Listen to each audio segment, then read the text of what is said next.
Velkommen til Kyst til Kyst. En podcast om fiskeri fra kyst til kyst og alt derimellem. Tag med en tur rundt på de danske kyster, i åer og i søer. Vi mødes, snakker og kaster snøren i vandet med forskellige entusiaster inden for fiskeriet. Vi snakker om agn, metoder, grej, spots og meget mere. Så velkommen på turen og snakken om det, vi alle elsker. Det danske fiskeri. Ja. Ej, det var faktisk lidt ikke sådan, jeg ville have startet den. Jeg ville faktisk have startet den sådan her. Ej, det var ærgerligt. Jeg ville faktisk have startet den sådan her. Oh my god, we're back again. Okay. Ja. Det ville jeg faktisk. Ja, det undrede mig sådan set heller ikke. Men og det er vi. Det er vi. Tilbage. Nyt. Spændende. Der er meget nyt og spændende. Ja.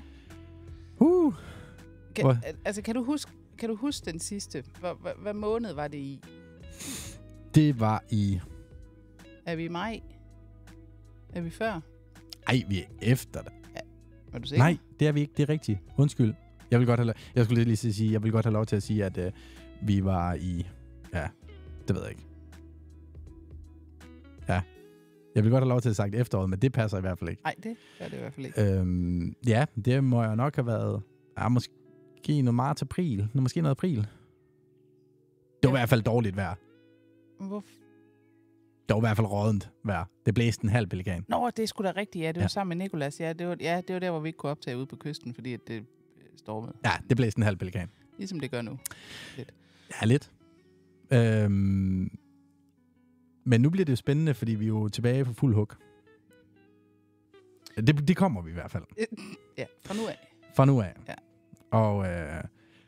Og det kommer til at være fuld hug på den måde, ment, at vi kommer til at udgive en gang i måneden. Ja. Sæson 1 i gåseøjne. Sæson 1. Ja. Vi har lavet tre udgivelser. Ja. For at se, om det var noget. Mm. Det var det. Ja. Lige indtil i sommers. Ja. Så skete der det, at vi kom til at begå os i et hus. Ja. Og det tog lidt tid. Det skulle renoveres. Det skal det så stadigvæk. Det skal det så stadigvæk, kan vi se. Der kommer åbenbart vand ind. Der kommer vand ind op ved en skorsten. Igen. Ja, det er forfærdeligt. Ja. Men sådan er det. Mm. Og hvis man lytter med, så kan man faktisk også se med. Ja, det er rigtigt. Vi kommer til at udgive podcasten på YouTube også, hvor der bliver filmet. Så hej til dig, der ser med. Nu vinker vi lige. Det kan dig, der lytter med, ikke se. Nej. Men du kan hoppe ind på YouTube, og så kan du finde den derinde. Og så... Ja, så bliver der lagt noget op på Instagram også med noget video. Jeps, det gør der. Men ikke af os. Nej, det gør der nemlig. Jo, igennem os. Igennem os. Ja. Men ikke af os. Nej. Det er sådan, at vi er så heldige, at der er noget, der hedder Pack Studios, som har sagt, de vil gerne producere vores afsnit. Og det betyder jo, lidt, der kommer til at ske lidt. Og der kommer til at ske lidt sådan i forhold til, at vi enten starter eller afslutter afsnittene med at fortælle nogen, vi er sponsoreret af. Ja. Fordi de bliver sponsoret. Afsnittene bliver sponsoreret. Hvis man kan sige det sådan. Ja. Og men selve indholdet bliver jo ikke, tænker jeg ikke, bliver ret meget anderledes. Nej, det gør det der. Vi gør som vi plejer. Der kommer bare noget video på. Der kommer bare noget video på. Reklame en gang, men ja. Måske. Og vi kan da starte med at sige tak til tøjeksperten. Ja. Ribe. Ja. Haderslev og Tønder. Mm. Fordi at det er dem, der har stået for vores GoPros. Der er kommet 2 GoPro Hero 12 ind fra dem af. Så de er en sæsonsponsor, som vi prisværdiger og takker afsindigt meget for at give os muligheden for det her. Det er vanvittigt. Ja, det er lidt sjovt at prøve. Det er det. Ja. Altså, når vi står på kysten. Ja. Det er sjovt at komme hjem og kunne se, hvad vi egentlig laver. Ja, og jeg vil sige, jeg er jo brillemand, og på et eller andet tidspunkt, så skal vi have fat i... Er du brillemand? Nej. Jeg er ikke brillemand på den måde, brillemand. Jeg bruger briller. Ja, det gør jeg da også. Ja, men du kan godt se uden, det kan det jeg ikke. Nej. Og det betyder, at når jeg er på kysten på de her sådan lidt sommerdage, hvor vi har de her... Solbriller? Ja, som har noget UV. Ja. Hvor du kan se igennem overfladen. Ja. Er det lidt noget skrammel at have på? Altså, du har en solbrille ovenpå en brille. Det fungerer ikke sådan vanvittigt godt. Gør det ikke? Nej, det gør det ikke. Men det indebærer i hvert fald, at der er nogle ting, som jeg ikke kan se. Men det kan jeg så, når jeg kommer hjem nu. Fordi de her GoPros... Så det hjælper rigtig meget, når du skal stå og binde knude, og du ikke kan se en skid. Nej, ikke på den måde. Men alle de der... Nej, jeg ved godt, hvad du mener. Det er så sjovt, når folk de siger, jeg har følger med ind, og det kan godt være, at jeg har følger med ind, men jeg kan ikke se dem. Mm. Det kan jeg ikke. Altså, fordi du ikke har briller på, eller fordi du ikke har de der UV? Fordi jeg ikke har de der UV-solbriller på. Ja. Så jeg kan ikke se igennem overfladen. Nej. Der skal virkelig være... Ej, men helt seriøst, man kan altså få nogen, som er lavet decideret til at sætte uden på brillen med UV i. De er fucking brede, og de kønne er de fandme i hvert fald heller ikke, men du kan altså få det. Jeg siger det bare. Det kan lade sig gøre. Ja, men der er så en lille smule feminin, må jeg nok ærlig indrømme. Det er ingen kommentar her. Nej, men der er sådan lidt, tingene må godt passe sammen. Siger jeg, og sidder indenfor med hue på. Ja, jeg skulle også lige til at sige. Og det gør vi jo så, fordi at det første afsnit i sæson 1, 2024, ja. Det er sponsoreret af Salty Crew. Mm. De laver altså noget fedt tøj. Det gør de.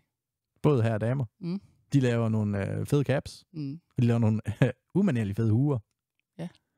Men det ville bare se dumt ud, at jeg havde min på, men den er faktisk mega fin. Den er mega fin. Ja. Altså, jeg ville også helst have haft en cap på, men vi har fået tilsendt en almindelig sådan en baseball... ja, altså den her. Ja, baseball cap, og så har vi fået de der hockey caps, dem der har flad front. Mm. Og det kan mit hoved ikke. Jeg er ikke trucker nok. Nu har vi en kat, der hopper op i vinduet. Jeg siger bare, der er tændt lyst op. Mm. Ja, og dig, der kigger med, kan så lige med at se brandkat. Så ja, tak. Væk med dig, du. Pomfrit. Ja. Men ja, det er jo sådan, det kommer til at foregå fremadrettet. Ikke at der er nogle andre, der producerer. Mm. Vi laver, og så klipper de sammen, og alt er godt. Og lægger ud. Ja. Alle de steder, hvor vi kommer nu, plus moms. Plus meget moms. Ja, vi kommer til at udgive på 28 forskellige kanaler, mener jeg. Så hvis du ikke kan finde os, så tag det med skidt. Ja. Så er det faktisk rigtig skidt. Ja. Kan vi lige vende tilbage til Salty Crew, fordi vi har også fået t-shirts? Det har vi. Det er bare sådan lige for at... Ja. Det skal ikke være... Nej, overhovedet ikke. Nej, t-shirts. Og de laver hoodies, og de laver strømper. De laver strømper. Ja. De laver t-shirts, de laver hoodies, de laver jakker, de laver bukser, de laver... Hvad er det mere? Det er en god blanding. Ja. Tasker, det gør de ikke vel? Nej. Det kan jeg ikke huske. Det tror jeg ikke. Der har jeg ikke lige været mig nok ærlig. Det kunne være et hint. Ja. For nogen, som er meget taskeagtige. For alle de der damer, der godt kunne tænke sig en taske. Ja. Så det er jo egentlig den helt store nyhed. Mm. Det er det her Pack Studios lidt overtager produktionen. Mm. Og sørger for, at der kommer nogen og forhåbentlig gerne vil sponsorere et afsnit, eller en sæson, eller hvad ved jeg, et eller andet. Altså nu har vi jo 2, kan man sige. Ja. Sponsorer. Det har vi. Så. Ja, vi har en sæsonsponsor, og så har vi et afsnitssponsor i dag. Ja. Men det ændrer jo ikke på, at vi stadigvæk skal ud og møde nogen. Nej. Og opleve noget. Nej. Og er det første gang, du lytter med, så skal du til at høre de 3 første afsnit. Mm. Pilotafsnit, vil jeg næsten kalde dem. For vi har... Kan man lave 3 af dem? Det kan man sagtens. Skal vi se, om det fungerer? Jo. I alt vind og vejr. Ja. Ja. Men vi er jo hovedsageligt på Instagram. Det er jo der, vi finder dem, vi gerne vil snakke med. Ja. Men sidder du derude og lytter og har et eller andet, hvor du tænker, jeg er 100 meter mester i åen, eller jeg er god til predatorfiskeri, eller hvad ved jeg. Altså, fyr den af. Vi vil hellere end gerne lige mødes, eller snakke med jer, at komme og lave et afsnit om det, som I er dygtige til. Fordi den her podcast er jo egentlig startet, fordi at jeg var nybegynder. Jeg var nybegynder inden for kystfiskeri. Ja, det må man sige. Meget. Men jeg synes, jeg vil have godt hånd i hanke i det. Jeg har fanget... Ja. Man kan jo sige, vi afsluttede jo hos Nicolas. Det var afsnit 3. Ja. Og der var vi... Og der fangede vi... Ingenting. Absolut ikke noget. Nej. Ingen af os. Nej. Gjorde Nicolas? Nej. Nej. Ingen af os. Nej. Ej, han plejer at være skide dygtig til at finde fiskene. Og han holder jo en gang imellem de her sådan... jeg skulle til at kalde dem meet and greet, det hedder de ikke. Nej. Men så nogle fælles arrangementer, hvor der er plads til 10 mand, og så er det ud af morgenmad, ud af fisk, og slutte af med pizza og gode historier.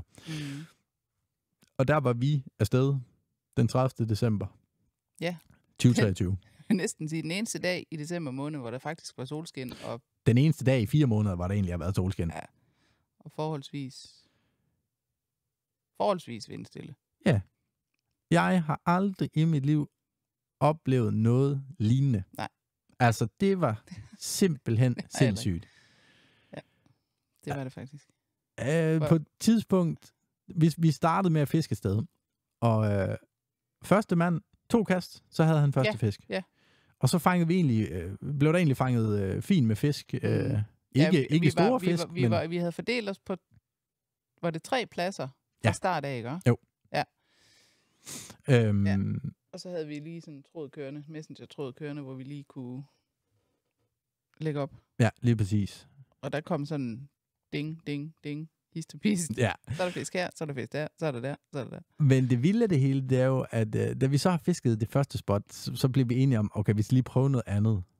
Og vi kørte et andet sted hen. Ja, sjovt nok, lige dengang jeg havde ikke fanget noget i lang tid, så begynder jeg at fange noget, så kom, vi skifter. For helvede. Ja. Men skiftede vi til noget dårligt? Nej, det gjorde vi nemlig ikke. Vi skiftede plads, og så gik vi hen, og så stod vi med en arms længde mellemrum. Ja, det er ikke meget galt. Det er omkring. Hvad? 4 mand? 5 mand? 5 mand? Tror jeg, vi var. Og på et tidspunkt, der hiver vi fisk op alle sammen på én gang. Altså, det var simpelthen vanvittigt. Ja.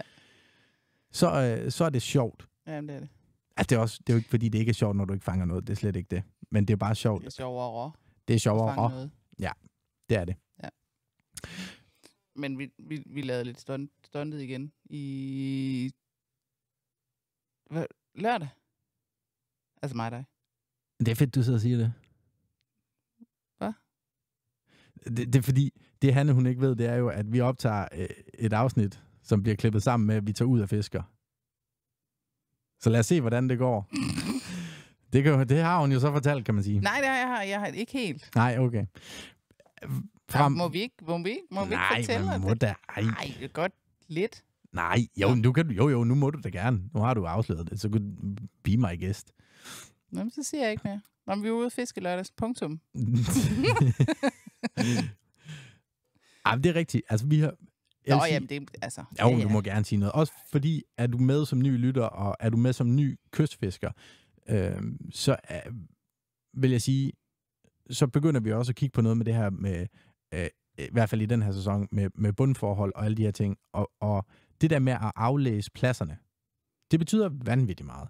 Ja, vi lærte i hvert fald noget i lørdags. Og det gjorde vi nemlig. Og så må jeg ikke sige mere, eller hvad? Jo, du må godt sige noget. Det her afsnit må du godt. Næste afsnit, fyrbabab.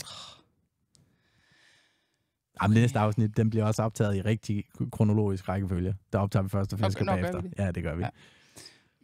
Det var fordi vejret var godt i lørdags. Ja, det var det. Ja, og det var derfor, vi tog afsted. Der var en lille smule solskin. Ja, der var en del vind, men den kom fra vest, så det var sådan set fuldstændig ligegyldigt, fordi vi kørte jo til halk på østkysten. Så det var perfekt. Skide meget. Altså, det var ikke, jeg vil sige, lige for at vende tilbage til den 30. december, så kom vi jo hjem, og så gik der 2 dage, og så brændte mit ansigt i 10 dage. Altså, der har simpelthen været så meget bål på, at jeg har jo smidt 2 kilo bare i hudskrammet op i mit ansigt. Altså, jeg skallede af i 14 dage efter. Det var helt vildt. Ja, specielt på dine ører, hvilket faktisk var lidt mærkeligt. Jeg har ikke haft hat på. Nå, Så er det måske ikke så Nej, så er det nok ikke så mærkeligt. Nej. Nu må bare se, hvor meget jeg lægger mærke til dig. Ja, lige præcis. Men der var også andre mænd, så det... Nå, det er rigtigt. Nej. Nå, hvad vil du fortælle om vores tur i lørdags? Nej, men det var bare, fordi du snakker om bundforhold. Mm. Så siger jeg bare, at vi fandt jo ligesom ud af noget i lørdags, da vi gik ud ved Halk. Mm. Fordi vi brugte halvanden... vi brugte en time. Ja, vi brugte en time på at fiske, hvor... Det kunne vi gå forbi. Ja, det kunne vi godt have I gået teorien. forbi. Hvor der... Altså, vi vidste, fordi vi havde været ude i foråret engang eller andet, der havde vi jo været ude i vandet, så vi vidste jo godt, at der var tang. Altså, vi kastede ud i tang. Ja. Men så var der også bare rigtig meget sand. Ja. Ind mod kysten. Jeps. Og der skete... Altså, jeg tænkte, der sker ikke en skid herude. Det kommer ikke til at ske en skid. Men så kom vi hen, hvor der var... Det var ikke fordi, det var ikke voldsomt med tang, men der var tang og sten. Tang og stenbund. tangpletter og sten og muslinger og noget værk. Ja, og det fungerede. Og det gjorde lidt en forskel. Ja. Og det gør det. Og det er jo sådan noget af det, man som ny fisker måske skal tage. Altså, og væk fra det der sand. Ja, men det er skide... Det var ikke, fordi vi ikke vidste det. Det vidste vi jo godt, men vi vidste jo bare, det var fordi, vi vidste, at der var tang længere ude. Ja. Man kunne jo, i teorien... Bare lige ikke komme derud. Ja, det ved jeg ikke, om vi ikke kunne. Det kunne vi ikke. Nå. Nej, der skete i hvert fald ikke noget. Altså, det var fordi sidste gang, der gik vi jo ud og stod imellem. Ja, det ved jeg også godt. Der kunne vi ikke komme ud i lørdags. Nej, det kunne vi ikke. Men det var en succes. Og det kan man jo så både se og høre i enden af afsnittet. Jeg siger ikke mere. Nej. Du behøver heller ikke sige mere. Jeg siger ikke noget om noget. Men for lige at vende tilbage til Pack Studios, så vil vi jo egentlig gerne lige fortælle, hvad det er, vi er kommet med i. Fordi Pack Studios det er et mediebureau, der producerer grafiske medieløsninger. Og der specialiserer de sig i podcast, men laver også reklamefilm og videomateriale og grafisk materiale og hjemmesider og sociale mediecontent. Og der kommer der jo så også noget med, i og med, at vi nu har de her GoPros. Ja. Så der kommer sådan nogle highlights.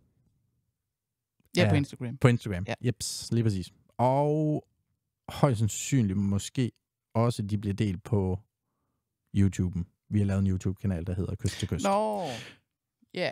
Kunne jeg forestille mig, at de også kom der? Ja. Uden at vide for meget. Ja. Men udover det, så er der jo ikke noget, der har ændret sig i det, vi laver. Nej. Altså, den her gang her har vi bare ikke haft nogen med, været sammen med nogen. Og det er jo for lidt at fortælle om, hvem vi er, og fordi det har vi ikke rigtig gjort. Nej. Faktisk. Nej. Altså. Så det tænkte jeg egentlig, det her Guess Who's Back afsnit, det skulle være, hvor der lige var lidt med hvad der sker i 2024, og hvordan det sker, og udgivelse en gang i måneden. I første sæson, som går på 6 afsnit. Ja. Så en gang til, jeg tænker lige efter sommerferien-agtigt eller sådan noget, ikke? Jo, det er ikke helt ved siden af. Cirkus. Ja. Og der kommer i hvert fald, der er lagt i støbeskeen til nogle fede ting. Og det bliver alt lige fra folk, der laver hjemmelavet blink, til, jeg tænker, vi laver et afsnit om noget hornfiskesæson. Ja, der kommer nok også noget. Det bliver vi nødt til. Predator, tænker jeg også, der kommer noget af. Og altså, så har jeg... Ja, det er ikke, fordi du ikke ved det, men nu nævner jeg nævner ikke lige nogen navn nu. Nej. Fordi jeg har ikke snakket med ham. Men jeg tænker måske også, der kommer noget med noget Djursland. Noget. Tænker jeg lidt. Forhåbentlig. Der var det hele startet. Ja, for mig. Ja. Det har jeg så fået skilt ud over mange gange. Ja. Det er, fordi folk ikke kan forstå, hvor fanden i helvede du flyttede fra så godt fiskevand. Nej, men det var fordi, da jeg boede på Djursland, der fiskede jeg jo ikke. Nej. Som voksen, i hvert fald. Ikke. Nej. Så det er jo først noget, jeg er begyndt på lang tid efter, jeg flyttede fra Djursland. Dumt. For det er godt fiskevand deroppe, har jeg hørt. Men du har da været med deroppe. Ja, i hvad? I 1,5 time, fordi det var kakaovand. Vi fiskede ikke. Har vi kun... Ja, vi fiskede. Har du kun været med op og fiske der én gang? Jeps. Hvorhen? Gejl? Jeps. Har du ikke været derude, når du kører fra Grenå, nu kan jeg sgu ikke huske, hvad det hedder, når du kører fra Grenå, og så ud af mod, nu bliver det lokalt, ud af mod Trostrup, og så drej ind derude igennem skoven. Lige nu kan jeg sgu ikke huske, hvad det hedder. Der har du ikke været med? Jeg har været med i Gærl. Okay, undskyld. Et sted. Og vi kunne ikke fiske der, fordi det var kakaovand. Jamen, det er det ved Gærl, hvis det blæser. Det gjorde det. Ja. Men jeg tror, hvad sagde jeg? Sagde 1,5 time? Jeg tror, måske jeg kunne sige 20 minutter. Altså, vi fiskede der ikke i særlig lang tid. Nej, det gjorde vi ikke. Men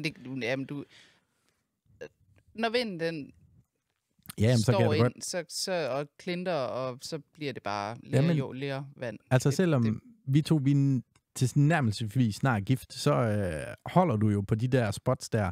Fordi nu sidder du og fortæller om, så du har aldrig været med derude, hvor der er blevet... Nej, det kan jeg simpelthen ikke forstå, at du ikke har. Det tror jeg simpelthen ikke på. Der var det der lille hus, det var lige, når man kom ned, så parkerede man på den der, vi kørte på sådan en lille bitte... Nope. Det fatter jeg ikke. Der, hvor den der... Nej, men du kan blive ved nok så meget. Jeg har ikke været der. Så bliver du bare ved med at forklare, hvor det er henne. Jeg ved ikke, hvad det er. Nej. Med terrassen ovenpå. Jo. Nå. Så ja, det mente jeg fandme nok. Undskyld.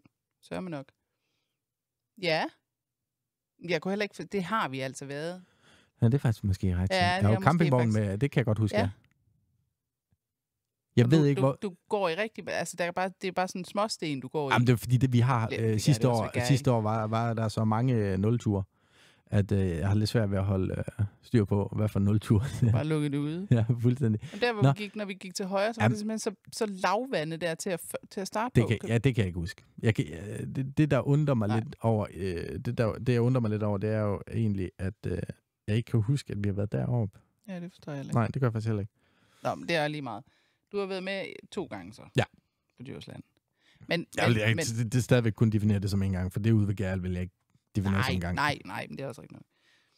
Altså, der var så meget lort i vandet, og det var kakaobrun. Ja, det var det. Ja, det var og det kan vi så hurtigt fortælle til dig, som er ny fisker. Kakaobrun vand, og det sejlede rundt med lort. Altså, vi hæv så meget tang ind. Det var helt vildt. Altså, Gærl i Pålands vind, det er bare noget skrammel. Men der kommer også et afsnit derfra. Ja, og jeg ved ikke lige, hvor det bliver henne. Det tror jeg faktisk er lidt ude af vores hænder. Det har jeg i hvert fald lagt over i nogle andres hænder. Spændende. Ja. Mest alt, fordi jeg ved ikke, hvem det er. Det synes jeg, det er endnu mere spændende. Gør du ikke det? Nej. Gud, det troede jeg, du gjorde. Niks. Det gør jeg ikke. Jeg har fortalt dig om det, så Ja, men det har jeg sikkert bare glemt. Ja. Det er lang tid, du gjorde det. Altså, den eneste, der kunne give mening, det var din storebror, men det tænker jeg bare, din storebror og en mikrofon, nope. Det tror jeg ikke, det kommer til at ske. Det tænker jeg heller ikke. Mm-mm. Nej. Men selvom jeg er fra Djursland, og altså, min far har fisket, min farfar har fisket, og min storebror fisker. Mm. Stadigvæk. Ja.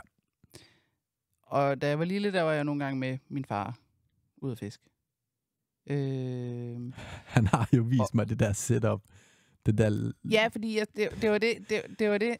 Jeg sad sådan og tænkte på det her i går, tror jeg, fordi vi skulle lave det her afsnit her. Den der...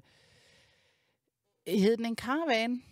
Den hed sådan et eller andet den stil i hvert fald. Det var sådan det var sådan 2 stykker træ, som gik parallelt med hinanden, og så var der sådan nogle pinde. Der var... Metal, wire, et eller andet. Ja.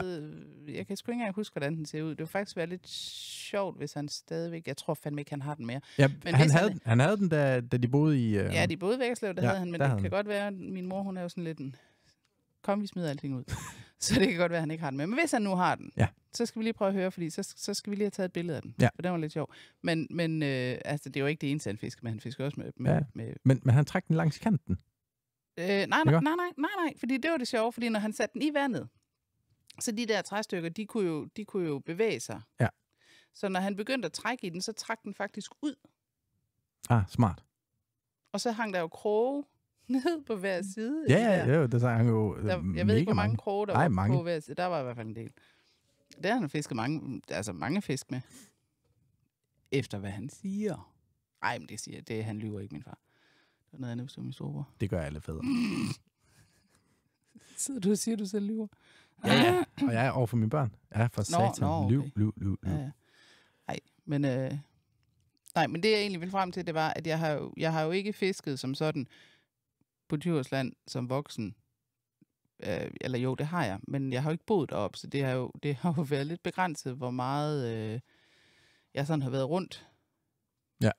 Jeg har jo holdt mig sådan forholdsvis til yderkysten. Gærrild, Karlby, Sangstrup, hvad hedder den... Hvad hedder den der, når du kører fra Gærrild til Bønderup til Fjellerup? Jeg skulle lige sige, er det mig, der har boet deroppe? Nej. Det er jo bare fordi, at min hukommelse og alt det der. Ja. Men det er jo egentlig kun der, jeg har fisket. Ja. Men og så der er jo fedt, for jeg vil 1000 steder på Djursland, som jeg overhovedet ikke kender til. Ja.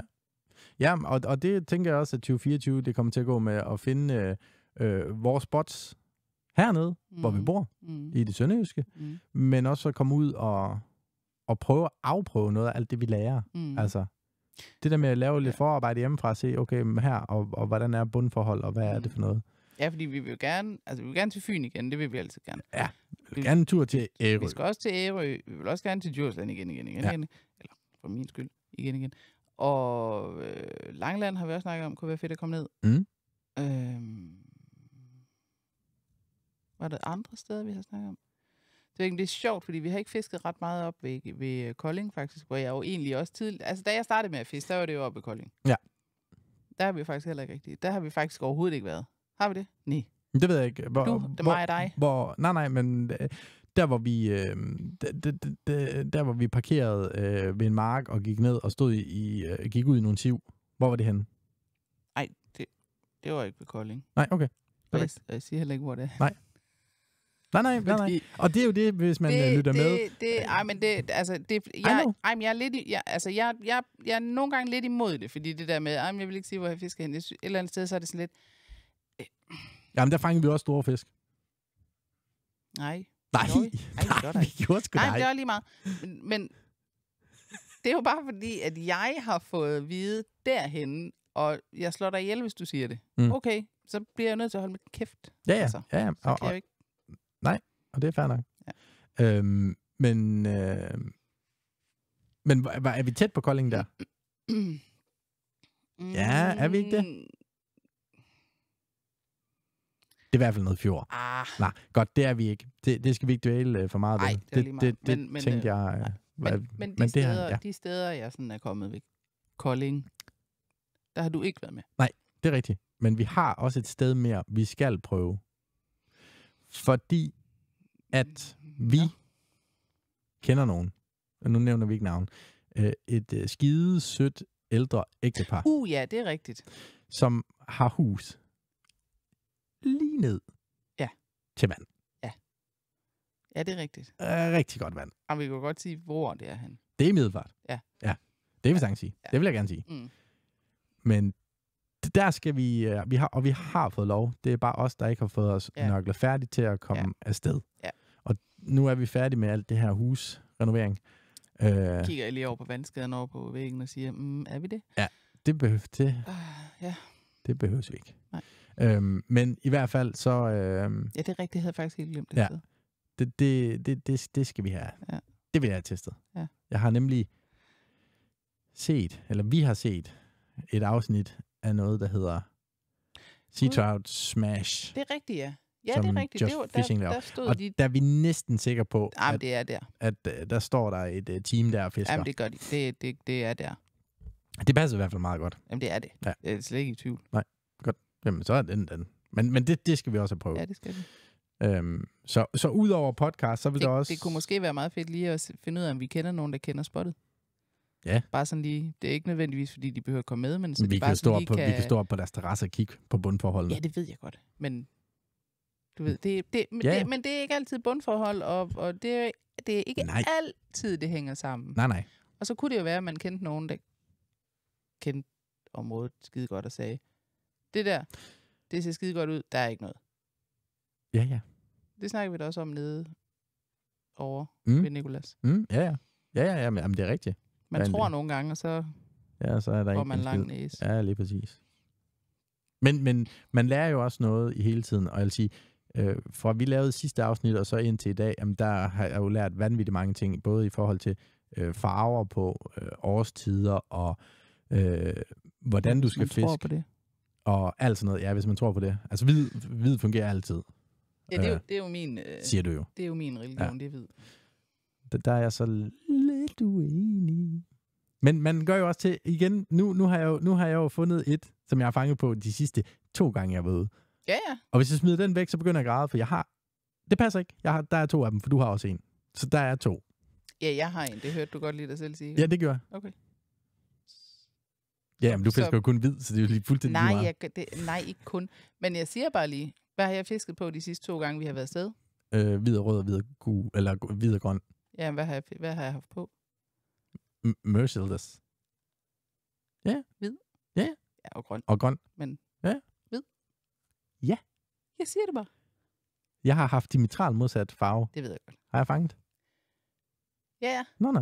Nå, det var bare for at sige, hvid den duer. Det gør den. Og som vinteren. Ja. Nå. Velkommen til podcasten for ældre ægtepar, der skal diskutere ting ned i små detaljer. Jamen, det skal vel være, som det plejer. Ja. Vi skal ikke ændre. Nej, vi skal ikke ændre på noget. Det ville sgu være for åndssvagt. Nå, vil du egentlig sige noget? Hvis jeg ville, så har jeg glemt det. Fordi vi skal snakke om alt muligt andet. Men i hvert fald, så... du havde lært rigtig meget, efter du her siden sidst. Det var faktisk det, du var i gang med. Ja, det var rigtigt. Og så vil jeg jo egentlig sige, fordi det var egentlig det, jeg også vi bruge lidt af det afsnit på, ligesom at fortælle, hvem vi er og hvor vi kommer fra. Og jeg er jo opvokset med fiskeri igennem min bedstefar, og han har altid fisket put and take. Og det har han gjort til UG og medalje, og mange af dem, fordi jeg har de fleste af dem i en papkasse et eller andet sted. Det har du. Ja. Og der er fandeme mange. Og han har været dygtig. Der er rigtig mange. Ja, og han har været rigtig dygtig. Både store og små. Store og små. Både store og små og nåle og alt muligt andet. Store. Ja. Og det eneste kystfiskeri, jeg har fisket ud over, eller det eneste fiskeri, jeg har fisket ud over put and take, det har været kystfiskeri, og det har været i slut april, start maj, for der kom der hornfisk. Ja, hornfisk. Jeps. Det er det, jeg har fisket kyst, indtil jeg lærte dig at kende. Og så fiskede vi jo rigtig meget sidste år. For i år. Slut 2022, og en lille smule 2023. Ja. Hvor man så begyndte at kunne mærke, og så havde vi jo 800 0-ture. Der gik lang tid, før jeg fangede med. Jeg vil sige, på vores første fælles tur, Gud, ja. op til, sammen med Nicolas op ved Sea Trout House Fyn, der fisker vi en hel dag, og folk fanger fisk, og jeg fanger bare røv og rumpehul. Ej, havde du ikke en lille... Nope. Jeg havde ingenting. Nå. Absolut ingenting. Nej. Og I vader afsted. Ja, til sidst, hvor vi er ved at runde af. Ja, der går I op, og der går jeg lige en 50 meter bagved jer.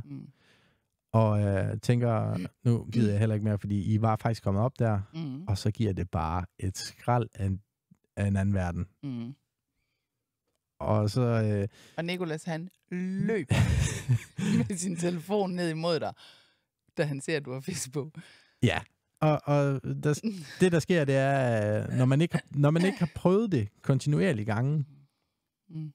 Altså, for der er forskel på at fange fisk i en put and take sø og ude på kysten. Det er der bare. Ja, det er. Fordi at en lille fisk ude på kysten føles jo som 8 kilo fisk i en put and take sø. Altså, de kæmper jo vanvittigt. Men det, der sker, det er, at jeg står derude selv, og har ikke dig med, som er min guide, til lige at viske mig i øret og sige, nu skal du lige stramme spolen. Eller Stramme linen, fordi jeg tror, det var det, der gik galt. Jamen, det var linen, også. Der ikke, jeg gik den fuldstændig i panik. Ja. Der vil sige, der var jeg træt af det. Der tænkte jeg, det her, det bliver ikke til noget. Jeg gider ikke at bruge min tid på det. Nej, fordi den sprang af jo. Ja, den du havde den jo faktisk. Hvor langt fra nettet havde du den? Jamen, jeg har vel haft halv meter, 2 meter. Noget af den dur. Ja. Og så lavede du lige den der med fiskestangen, så sænkede du fiskestangen. Yep, så bliver lige en slap. Slap. Yep. Plop. Og så var det det. Men det jeg mener, der lærer man jo. Man lærer bare meget af sådan noget der. Men du kan se,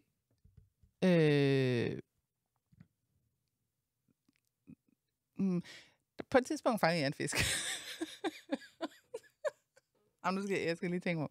Nå, den sad den sad fast. Den sad fast med 2. Jeg fisker altid 3 krog. Næsten altid, medmindre der er for meget pløre. Men den sad fast med de 2 af krogene, da jeg fik den. Så fik jeg den op i nettet. Så sprællede den rundt i et stykke tid. Og uden jeg gjorde noget som helst, den krog, den sad faktisk okay godt fast. Så var krogen ude af munden på den. Og det er fordi, den får fri bevægelse. Og så kan den... Der er ikke mange af de, efterfølgende af de fisk, jeg har fanget, som jeg har skulle afkroge. Det er meget få, nej, for de afkroger sig selv. De hopper rundt i det der net der, og så ryger den ud. Tit. Ja. Ja, det gjorde de faktisk også på Fyn, mange af dem. Ja. Ja, det var og det der jamen det skal du ikke tænke på. Det er jo som du selv siger, det skal jo ikke lave om på noget, som det plejer at være. Men det der jeg kommer fra. Og grunden til at jeg ligesom gerne vil lave det her, det er jo fordi jeg synes det var svært at komme i gang med. Der har jeg så været så heldig at have dig, fordi du har haft noget know-how og nogle ting der, men jeg kan også godt mærke på dig, at du lærer også noget. Ja, men det gør jeg jo i tråd med, at vi snakker med nogle folk. Som ved noget meget mere, end jeg gør. Så meget ved jeg jo heller ikke. Nej, men jeg har bare fisket. Jeg har jo fisket meget. Skulle man ikke tro med de fisk, jeg har fanget, fordi så mange af det skulle heller ikke. Nej, jeg vil sige, at nu kan vi lige tage videre på din afsløring, men der bliver fanget fisk i slutningen af det her afsnit her. Og der på et tidspunkt, der var det ligesom at være tilbage på Fyn. Fordi at jeg får bid, og så råber jeg over til dig. Hvad jeg ikke kan se, fordi jeg går foran dig, det er, at du har fisk på samme tid. Jeg havde ikke tid til at snakke med dig på det tidspunkt. Og lykkelig som jeg er, fordi at nu skulle jeg fandme op og vise dig. Og så kan man jo så selv tage et lyt, eller tage og høre, men det var i hvert fald en pisling, jeg fangede i forhold til det, du fangede. Og man kan sige, at min PR, den er 4 cm over mindstemål. Den er 44 cm. Så jeg har masser af mulighed for at få drukket nogle PR-porter. Det kommer jeg aldrig til. Jeg gider ikke drikke porter. Det smager grimt. Vi finder en anden øl at drikke. Jeg tror godt, jeg ved, hvad det er. Ej, det kommer an på, hvad det er. Det kommer an på. Jo, den kan du også godt lide. Er du sikker? Jeps. Fordi den er ikke lys? Nope. Den er mellemmørk. Vi har faktisk fundet en øl, der hedder Kyst til Kyst. Vi har nemlig fundet en øl, der hedder Kyst til Kyst. Det er lidt sjovt. Jeg vil sige et eller andet. Nå jo, det var i det der forhold til, at du siger det der med, at der gik bare så lang tid, der skete ikke noget, jeg fangede ikke noget. Altså, jeg vil godt lige have lov til at sige, nu har jeg fisket siden 2000 og jeg vil godt sige 15. 9 år. Ish. Og jeg gik i 2 år. Altså i 2 år, hvor jeg var ude at fiske, altså ikke 5 gange, mange gange. 2 år. Jeg fangede ikke noget som helst. Som i ingenting. I 2 år. Ej, det er også vildt. Og det var Kolding, og det var Djursland. Ja. Så skal man bare køre til Fyn. Ja, måske. Ja, de har noget af verdens bedste. Men ja, der var jo ikke. Ja, der kendte jeg jo ikke lige.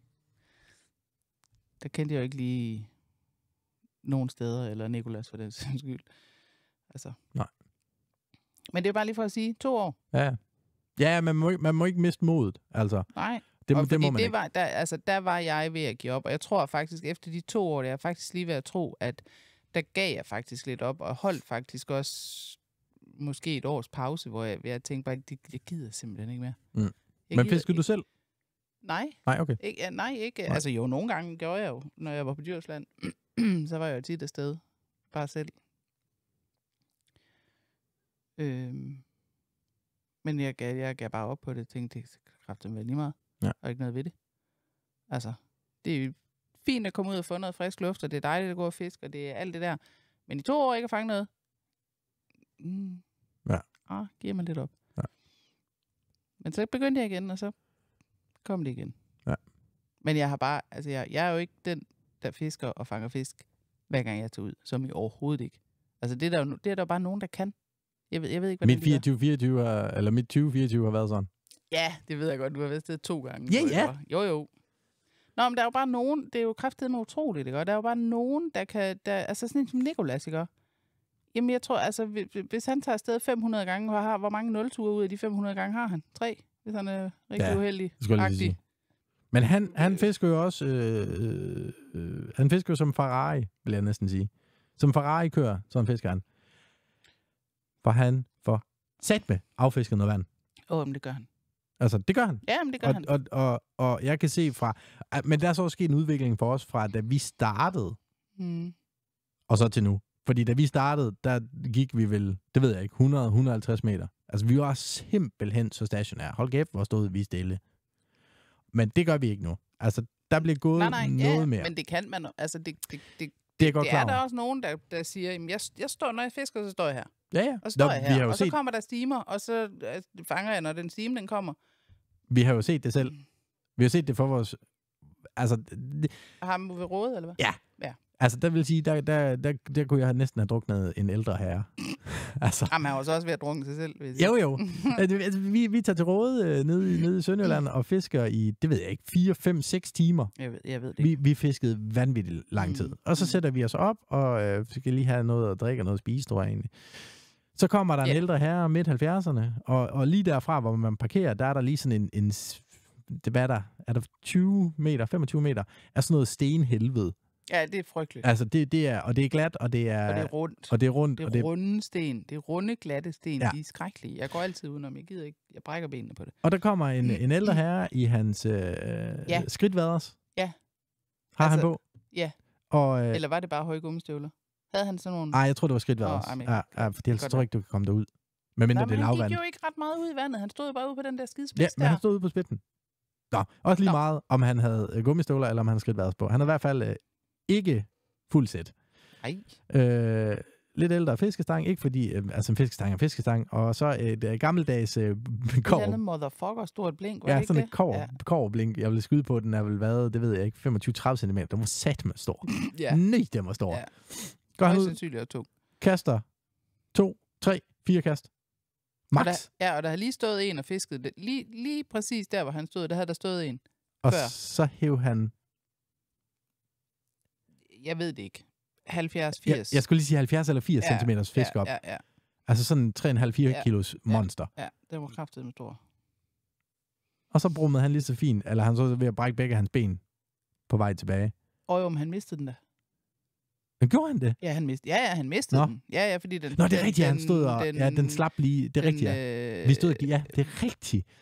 Sprang den, eller... Nej, jeg tror, den slap. Den slap for ham, for jeg tror ikke, nej.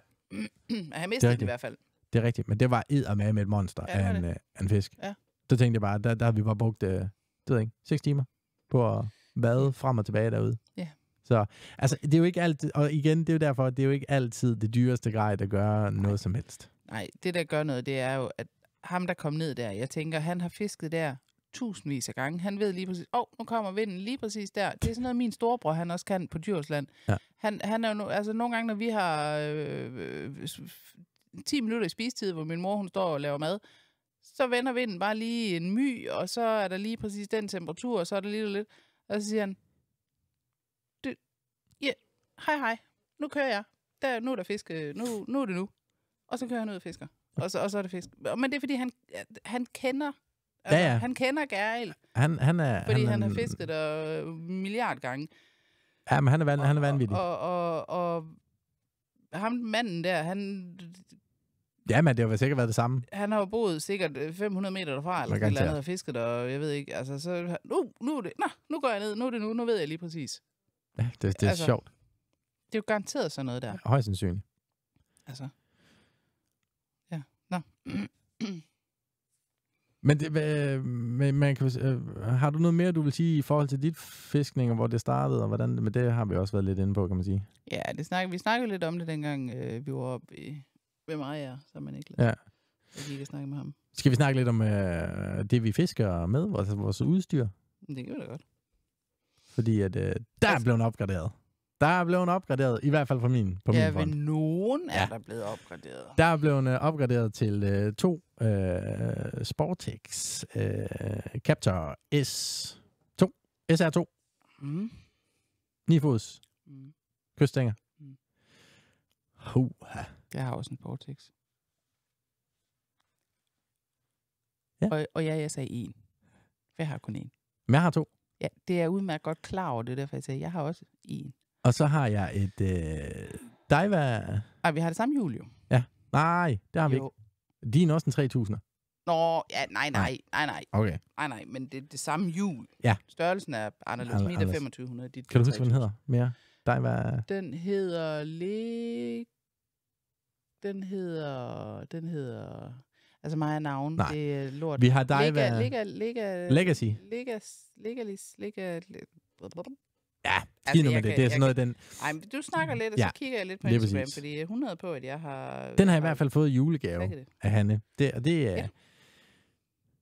Og vi er jo ellers ikke typerne, der giver hinanden fiskegrej i julegave. Nej. Så du må virkelig ikke have vidst, hvad jeg skulle have. Ej, jeg er så glad for den. Ej, jeg er så glad. Det var bare... Nej. Det var fordi, du lavede snigeren på mig. Med julegaven. Nå. Ja, du fik et bord, du ikke gad have.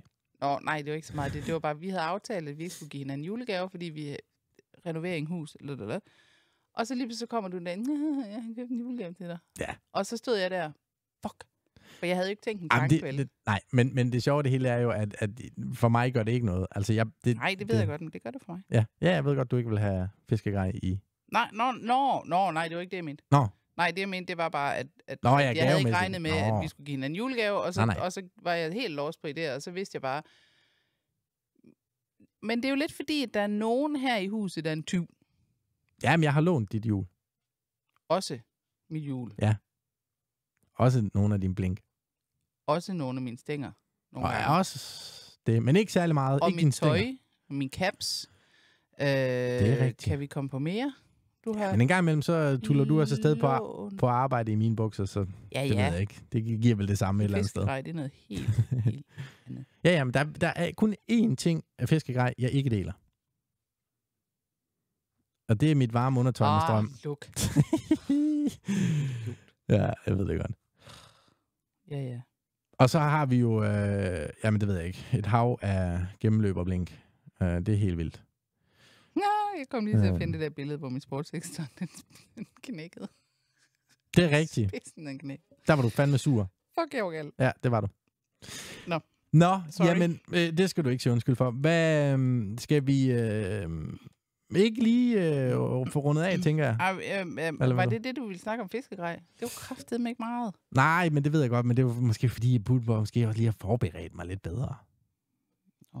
Nå, men ja, okay. Ja, så er der selvfølgelig... det fandt sådan vadejakke og Guideline støvler, og jeg har Guideline med, så du har...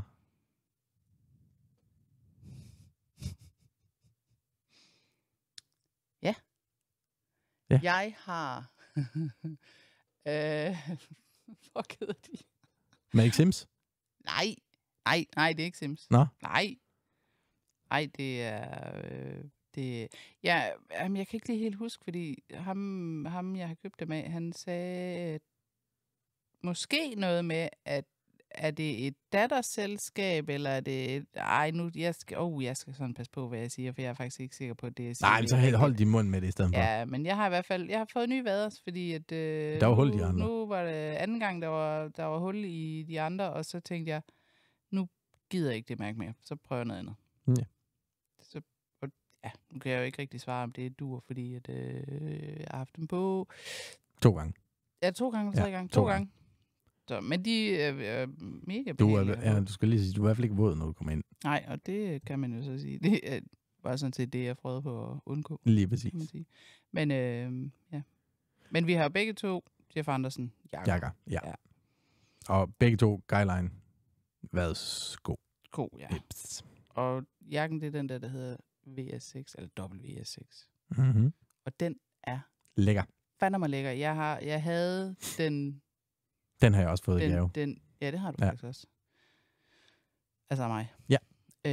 Jeg havde jo en jakke før, også fra Jeff Andersen, som var, jeg tror det var 5'eren. Det var det også. Ja, det var det.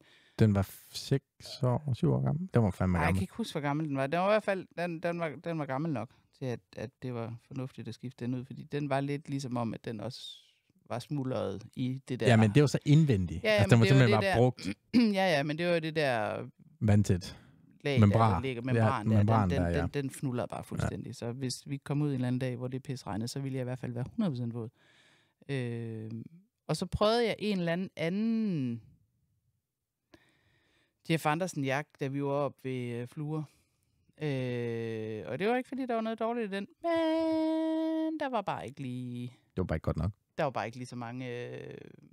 der var bare ikke lige så mange lommer og ting at sige i. Nej. Fordi den her, den har bare alt. Ja. Jamen, den er god. Den er vanvittig god. Har du mere, du vil sige, inden at vi skrider en tur ud på kysten? Ja, jeg har masser. Ja. Jeg skal nok holde kæft nu.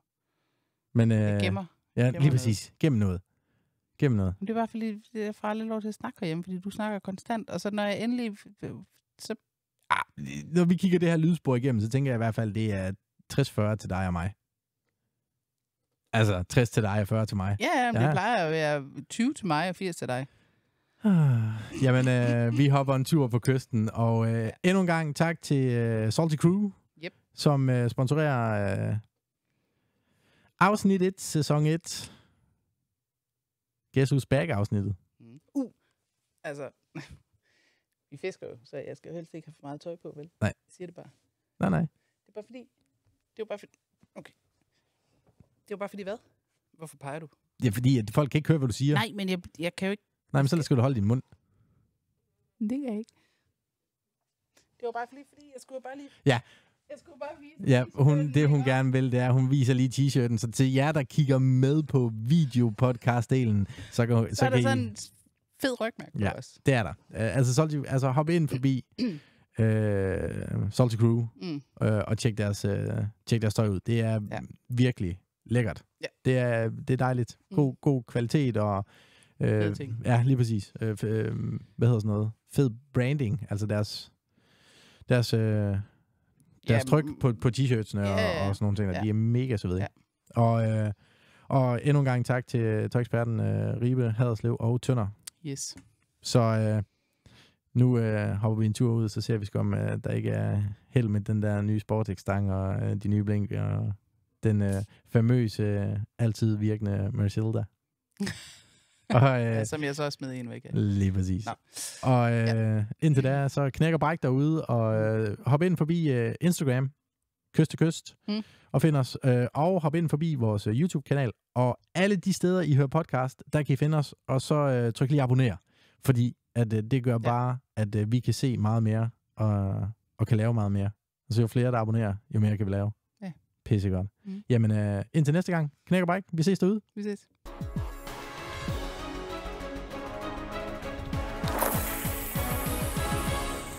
Så for satan er vi kommet ned til noget kystvand. Og nu håber jeg egentlig, at lyden den er sådan nogenlunde okay, fordi at, der røg sgu lige en mikrofon på vej herned. Så det er GoPro, der optager. Vi tager en tur til Halk, og solen skinner. Det er egentlig, det blæser en smule, men det er egentlig okay. Jeg tænker lige, jeg godt vil lidt stykke ud. Lige prøve at se her, om vi ikke kan finde lidt her. Der er egentlig et fint lille badekar lige her, som jeg vader lige ud. Og så vader jeg lige op over det her.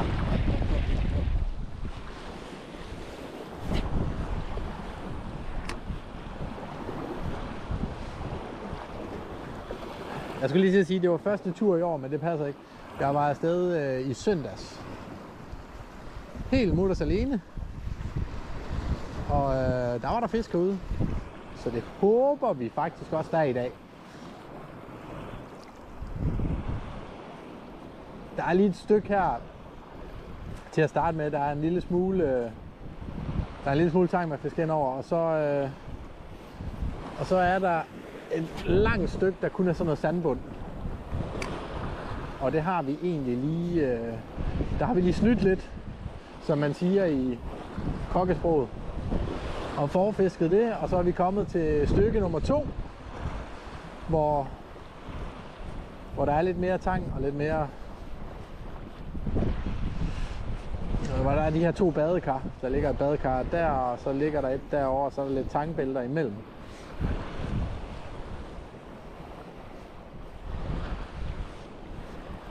Så er det jo bare klø på. Og så er vi mega spændte på, hvad det her nye samarbejde med Pack Studios, hvad det giver. Som er med til at producere afsnittene.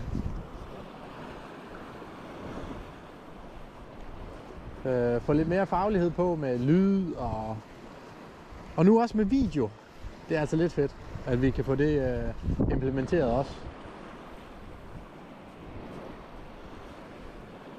Og nyt grej er det blevet til, som jeg også snakkede om tidligere. Har fået 2 af de her Sportex Captor RS2 Sea Trout stænger i 9 fod. Og det er lidt noget andet end det, jeg er vant til, fordi at jeg har egentlig fisket 7-fods. Men der er godt nok kommet noget mere længde på. Og det er lækkert. Det kan jeg godt lide. Kom lidt ud over nogle af de der sandbanker og sådan noget, der kommer over på den anden side og ligesom komme igennem de her tangbælter og sådan noget der. Det er lidt nemmere at nå nu med den her. Lidt svært. Jeg mangler lidt min solbriller, så jeg kan se, om de følger med ind. Det er altså lidt nemmere med sådan nogle UV-solbriller. Den bryder lige overfladen en lille bitte smule.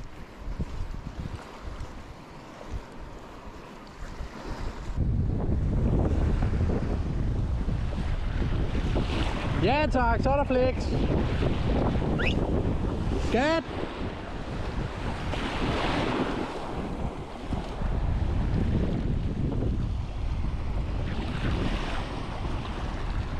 Sådan.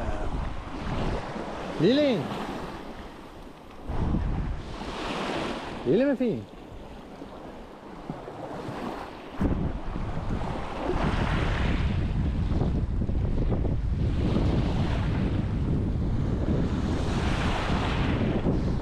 Sådan, skat!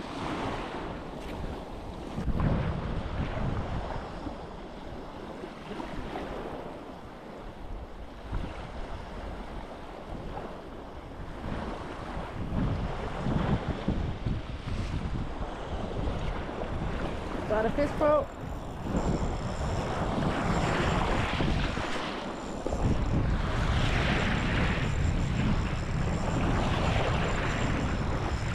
Så er den sæt med langt inden da.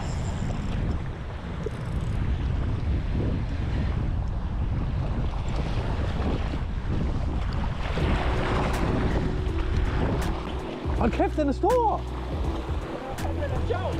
Det var da mega godt! Nej, hold kæft, den er fin! Den er fandme fin, den er. Helt vild! Stærkt! Kæft, hvor er du god! Hvad? Hvad?